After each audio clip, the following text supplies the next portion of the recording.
Le 26 février 2025, le Real Madrid a remporté une victoire cruciale 1-0 contre la Real Sociedad lors de la demi-finale allée de la Copa del Rey, disputée au Rial Arena de San Sebastián. Le jeune prodige brésilien Endrick a marqué l'unique but de la rencontre à la 18e minute, sur une passe décisive de Jude Bellingham. Dès le coup d'envoi, la Real Sociedad a exercé une pression intense, cherchant à déstabiliser la défense madrilène. Cependant, le Real Madrid, malgré l'absence de plusieurs titulaires clés, a su contenir les assauts grâce à une organisation défensive solide et aux interventions décisives du gardien Andriy Lunin. Le tournant du match est survenu à la 18e minute.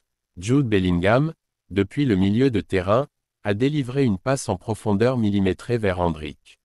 Ce dernier, faisant preuve d'un sang-froid remarquable, a contrôlé le ballon avant de le placer hors de portée du gardien de la Real Sociedad, Alex Remiro. Ce but porte à 4 le nombre de réalisations d'Endrick en Copa del Rey cette saison. Malgré ce coup dur, la Real Sociedad n'a pas baissé les bras. Les joueurs d'Imanol Alguacil ont multiplié les offensives, notamment par l'intermédiaire de Mikel Oyarzabal et Tekfusa Kubo.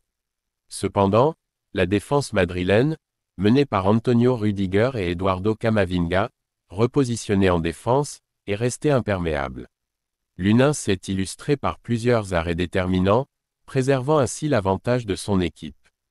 Un incident notable a marqué la première mi-temps. Le match a été temporairement interrompu par l'arbitre José María Sánchez Martínez en raison de chants offensants provenant d'une partie du public à l'encontre du joueur madrilène Raúl Asensio. Ces chants, scandant « Asensio, meurt », ont conduit à une pause durant laquelle des messages appelant au respect ont été diffusés dans le stade. Vinícius Junior, capitaine du Real Madrid pour cette rencontre, a signalé l'incident à l'arbitre, qui a appliqué le protocole anti-discrimination de la Fédération espagnole. En seconde période, la Real Sociedad a continué de pousser pour égaliser. Les entrées en jeu de Geraldo Becker et Pablo Marín ont apporté du dynamisme à l'attaque basque, mais sans succès face à une défense madrilène bien en place.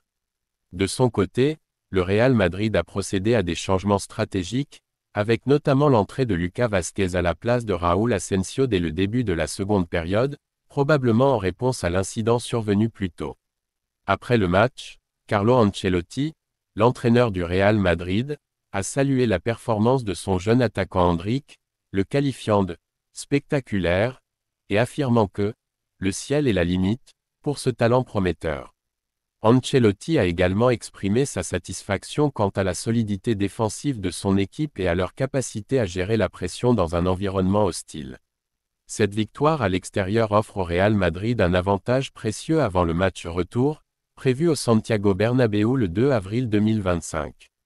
Toutefois, la Real Sociedad a démontré qu'elle pouvait rivaliser avec les géants madrilènes, laissant présager une confrontation retour intense et disputée.